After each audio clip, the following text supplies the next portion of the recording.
Hello everyone, अस्सलाम वालेकुम। I am Abu Bakar. I hope that you are doing well. देखें जी, लिटरेरी क्रिटिसिज्म की सीरीज़ चल रही है और आज की जो हमारी वीडियो है वो बहुत ही इंपॉर्टेंट है और आज के जो क्रिटिक्स हैं वो भी बहुत इंपॉर्टेंट हैं। वीडियो थोड़ी सी लेंथी है तो शुरू करते हैं जी अपनी वीडियो को। चैप्टर नंबर है जी हमारे पास 31। आज की जो पर्सनैलिटी हैं वो है Matthew Arnold. Okay, he was born in 1822 and died in 1888। Next चलते हैं जी। अच्छा जी, Arnold as a great critic felt his duty to awaken the nation from reduced conscious in which it has fallen. Arnold जो एक great critic हैं, ठीक है, उन्होंने इसे ना अपनी ड्यूटी महसूस किया, अपनी जिम्मेदारी महसूस किया कि कौम जो एक अच्छी कौम है और बेशऊरी में घिर चुकी है उसे वहाँ से उठाया जाए। तो उन्होंने इस चीज़ को अपनी ड्यूटी समझा। That he must create a climate for the creative artist to function properly and the people must be brought to an awareness of the best that is written and thought। तो उन्होंने एक ऐसा climate बना दिया कि जो creative artist बना सके, function properly and the people must be brought to an awareness के लोगों को जो अच्छा लिखा गया है और जो अच्छा सोचा गया है लोग उसके बारे में जाने। ठीक है, तो उसने इस चीज़ को ड्यूटी समझा कि लोगों को जो नेशन गिर चुकी है लाशऊरी में उसे उठाया जाए और जो अच्छा लिखा हुआ है और जो अच्छा सोचा जा सकता है वो लोगों को पता होना चाहिए। Arnold preached his social philosophy of culture. ठीक है, उसने ना अपनी कल्चर की जो सोशल फिलॉसफी है वो सिखाई। स्वीटनेस एंड लाइट ये उनका वर्क है। तो उन्होंने कहा as the only cure for spreading ills that affected national life. ठीक है, वो उन्होंने स्वीटनेस एंड लाइट एक वाहिद इलाज है जो कि अवाम को इस बीमारी से बचा सकता है। Arnold described culture in the first essay sweetness and light in Culture and Anarchy. देखें, स्वीटनेस एंड लाइट जो है उनका एक ऐसे है, एक चैप्टर है ना, culture and anarchy as having its origin in the love of perfection, it is a study of perfection. ठीक है, वो क्या कहते हैं, कल्चर क्या है, origin in the love of perfection. ये जी है culture, it is the study of perfection. Culture क्या है, स्टडी ऑफ परफेक्शन। ये उन्होंने किस चीज़ में बताया, कल्चर एंड एनार्की जो उनका चैप्टर है स्वीटनेस एंड लाइट में, उसमें ये बताया। टी.एस. इलियट क्या कहते हैं कि आर्नोल्ड का जो ऐसे है स्टडी ऑफ पोएट्री वो क्लासिक है इंग्लिश क्रिटिसिज्म में। So much is said is so little piece which such economy with such authority. थोड़ी सी बात में बहुत ज़्यादा कह चुके हैं। तो मतलब उन्होंने थोड़े से अल्फाज में बहुत ज़्यादा एक्सप्लेनेशन दी है। ये इलियट्स कहते हैं उनके बारे में। हिज मोस्ट फेमस क्रिटिकल ऐसे is the study of poetry. ठीक है, उनका जो क्रिटिकल ऐसे है उसका नाम क्या है, study of poetry. Arnold touchstone method, ये उनका जी टचस्टोन मेथड था। Aroused lot of controversy but Lewis defend it by saying. तो जो उनका टचस्टोन मेथड था उन्होंने ना बहुत सारे तनाजात को उभारा। तो लेविस जो थे उन्होंने इस चीज़ को डिफेंड किया। फिर उन्होंने कहा कि वी रीड, लेविस ने कहा we read critical writing because for anyone interested in literature it is compelling alive. तो वो कहते हैं कि हम आर्नोल्ड की जो क्रिटिकल राइटिंग है उसे पढ़ते हैं। क्यों पढ़ते हैं, क्योंकि जो बंदा लिटरेचर में इंटरेस्टेड है तो उसे जिंदा रहने के लिए, लिटरेचर के जिंदा रहने के लिए ये चीज़ ज़रूरी है। तो इसीलिए हमें आर्नोल्ड को पढ़ना चाहिए। Arnold gave importance to the unity, wholeness and totality of work of art। तो आर्नोल्ड ने इम्पोर्टेंस दी कि जो आर्ट वर्क ऑफ आर्ट है ना उसमें यूनिटी होनी चाहिए, होलनेस होनी चाहिए एंड टोटलिटी होनी चाहिए। ठीक है जी। He preferred the use of the term architectonic with reference to Paradise Lost and King Lear. ठीक है, तो ये आर्किटेक्टोनिक जो है ना ये उन्होंने एक टर्म थी, उन्होंने इस चीज़ को यूज़ किया किस रेफरेंस के साथ, पैराडाइज लॉस्ट के साथ एंड किंग लेयर के साथ। ठीक है, Arnold has high notions of moral seriousness. ठीक है, तो आला इखलाक, ठीक है, इस बात को समझेंगे। तो उनका जो कॉन्सेप्ट ऑफ हाई पोएट्री है ना, ठीक है, आला पोएट्री का, तो उसमें क्या है जी, इखलाकी संजीदगी है आला तसव्वुर की। ठीक है, इखलाकी संजीदगी है आला तसव्वुर की, किसमें, कॉन्सेप्ट ऑफ हाई पोएट्री में। The best poetry is what we want, ठीक है, वो कहते हैं बेस्ट पोएट्री वो है जो हम चाहते हैं, the best poetry will be found to have a power of forming, sustaining and delighting us, nothing else can. तो एक वो कहते हैं कि जो बेस्ट पोएट्री है ना, वो सस्टेन करती है, तनासुब रखती है, हमें खुश रखती है, नथिंग एल्स कैन, कोई भी चीज़ नहीं रख सकती।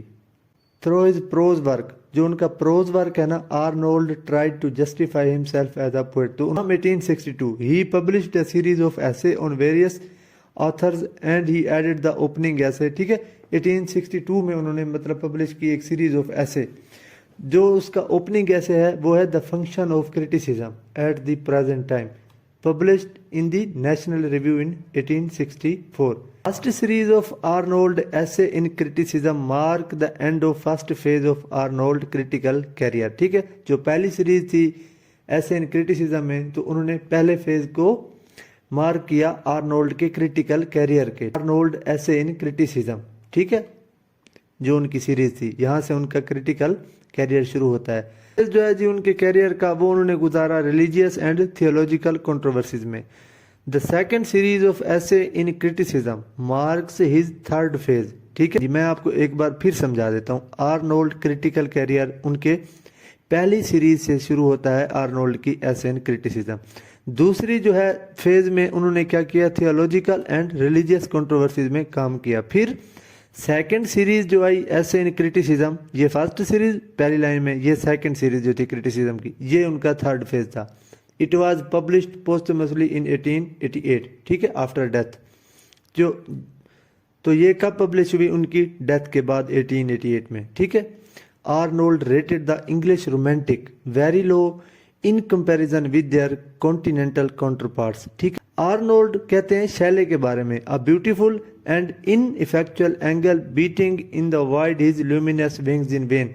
तो वो कहते हैं एक खूबसूरत और बेअसर फरिश्ता जो अपने पर मार रहा है बेकार में।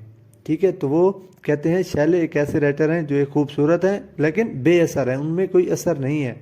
तो वो ऐसे फरिश्ते हैं जो बेकार में अपने पर मार रहे हैं।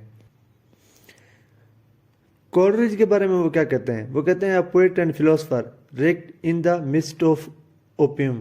वो कहते हैं कि एक शायर और एक फिलोसफर जिन्होंने ओपियम के नशे में धुंध मचा रखी है।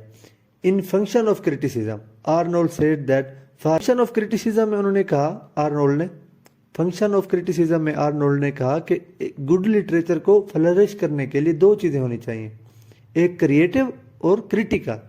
इस बात ये चीज़ जो है मुझे ना अपील करती है कि जो एक पोएट है वो क्रिएटिव तो है लेकिन उसके साथ साथ क्रिटिकल भी होना चाहिए। क्रिएटिव मीन जो आइडियाज़ आपके माइंड में आते हैं आप उसे बोल देते हैं। क्रिटिकल मीन कि उन्हें सोचा जाए, समझा जाए, परखा जाए, सोसाइटी के मुताबिक वो चीज़ होनी चाहिए। तो फिर वो कहते हैं कि क्रिटिकल भी होना चाहिए, क्रिएटिव भी होना चाहिए। तो इस किस्म का जो लिटरेचर है वो फ्लरिश कर सकता है। तो उनका जो क्रिटिकल वर्क है एजुकेशन के बारे में और इंसानियत के बारे में, matters our culture and anarchy and literature and dogma.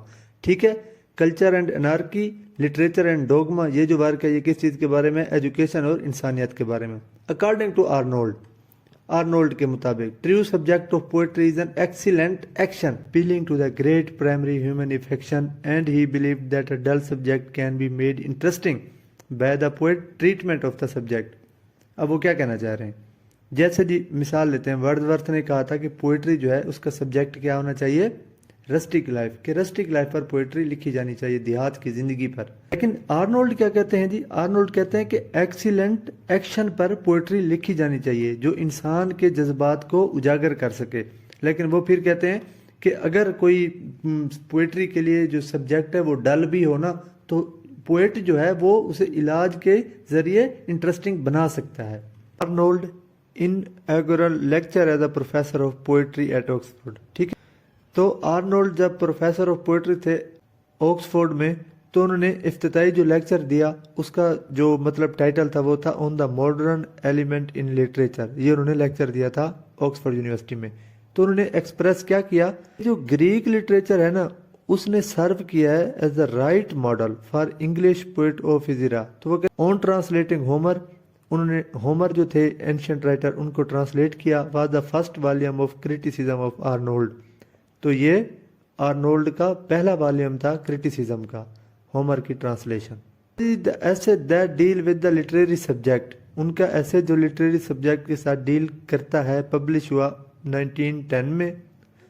और ये क्या था? As the third series of essays in criticism, ये ऐसे इन क्रिटिसिज्म की थर्ड सीरीज थी, जो फाइनल सीरीज थी। उसकी जो फेमस फ्रेज है वो कहते हैं उसमें, literature is a criticism of life. ठीक है, जो लिटरेचर है वो जिंदगी की तनकीद है। Arnold calls for a replacement of religion by literature. ठीक है, तो वो कहते थे कि लिटरेचर, रिलीजन को चेंज किया जाए लिटरेचर की जगह। ठीक है, तो मजहब की जगह जो है अदब होना चाहिए। He recommended his own world view, तो उन्होंने अपना जो व्यू है वो रिकमेंड किया। A poetic view of life in which morality touched by emotion govern our being. ठीक है, व्यू ऑफ लाइफ क्या है? मोरालिटी को टच करना चाहिए बाय इमोशन, जो हम पे हुकूमत करता है, जो हम पे रूल करता है। Advocates disinterestedness, a circulation of fresh and free ideas, वो कम दिलचस्पी रखते हैं। ठीक है, किस चीज़ में? A circulation of fresh and free ideas. तो वो कहते हैं कि जो सर्कुलेशन, गर्दिश है फ्रेश एंड फ्री आइडियाज की, वो freedom from British provincialism and an acceptance of European ideas. वो क्या कहना चाह रहे हैं? वो कहना चाह रहे हैं कि जो circulation of fresh and free ideas है, वो किस चीज़ से फ्रीडम है? ब्रिटिश प्रोविंशियलिज्म से। और एक्सेप्ट किस चीज़ को करी है? यूरोपियन आइडियाज को, especially drawn from Germany and France. The view of Arnold, the literature of 18th century is provincial, कि जो 18th century का literature है वो provincial है, and the literature of romantic age lacks intellectual vigor.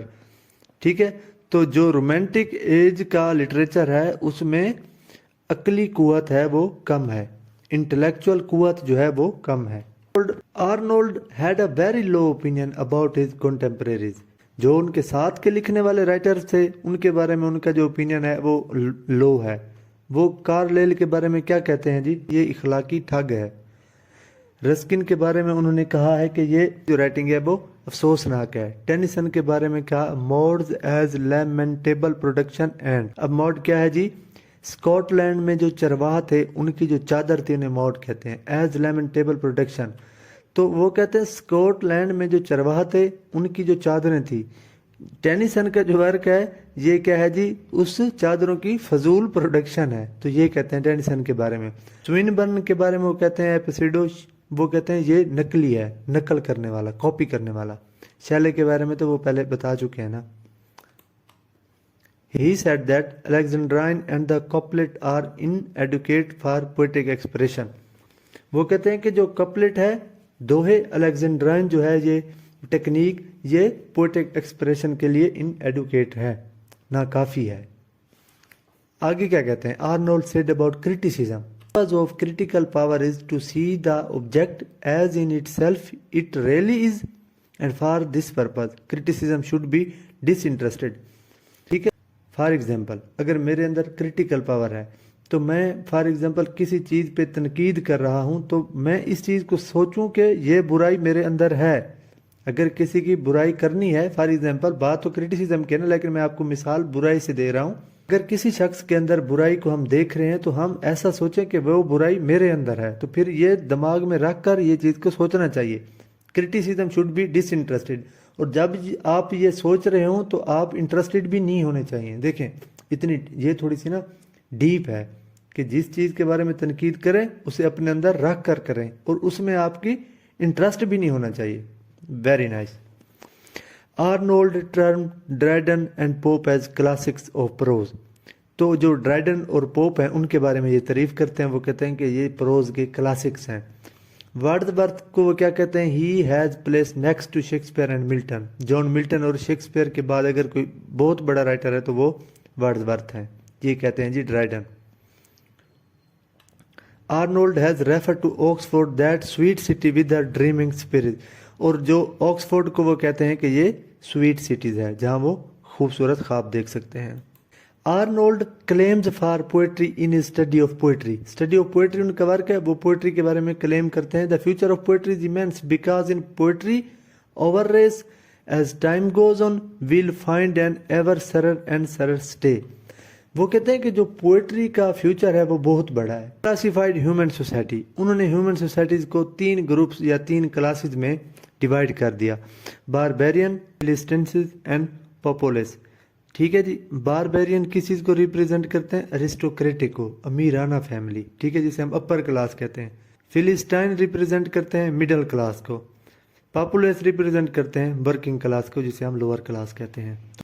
अब देखें जी, Hellenism क्या है, हेबरिज्म क्या है। मैं आपको मेन आइडिया बता देता हूँ। हेलेनिज्म है जी related to Greek culture, Greek culture के बारे में जानना हेलेनिज्म है।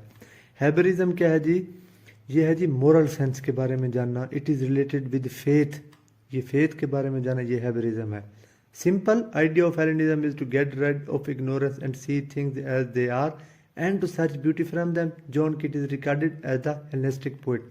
का जो सिंपल आइडिया ये है कि बुराई से छुटकारा पाया जाए, खूबसूरत चीज़ों को देखा जाए, खूबसूरत चीज़ों में से खूबसूरती दिखाई जाए। तो जॉन कीट जो है वो हेलेनिस्टिक पोएट हैं। अब the final aim of both Hellenism and Hebraism, अब इन दोनों का फाइनल एम क्या है जी? सेम एज मैन परफेक्शन, इंसान की परफेक्शन एंड सेल्वेशन। दोनों का जो पर्पज है वो है इंसान की नजात और इंसान की परफेक्शन। वीडियो जी थोड़ी लेंथी थी, मैंने पूरी कोशिश की है कि मैं अपना दी बेस्ट दे सकूं। बाकी आप अपनी तरफ से भी देख सकते हैं, सर्च भी कर सकते हैं, बाकी कहीं लेक्चर्स पढ़े हैं वो भी देख सकते हैं। अगर आपको कमी महसूस हो रही है कि मुझे और देखना चाहिए, पढ़ना जितना है आपने पढ़ लें, इसमें कोई इशू नहीं है। सोर्सेज जो है वो एक नहीं रखना चाहिए, एक जगह से देखें, दूसरी जगह से देखें, तीसरी जगह से देखें, उसके बाद आप गूगल करें, कोई बुक देखें, रेफरेंस जो है वो आपके पास ढेर सारे होने चाहिए, फिर जाके आपकी एक टॉपिक पे ग्रिप बनती है। ठीक है, अपना ख्याल रखिए जी, अपने इस चैनल का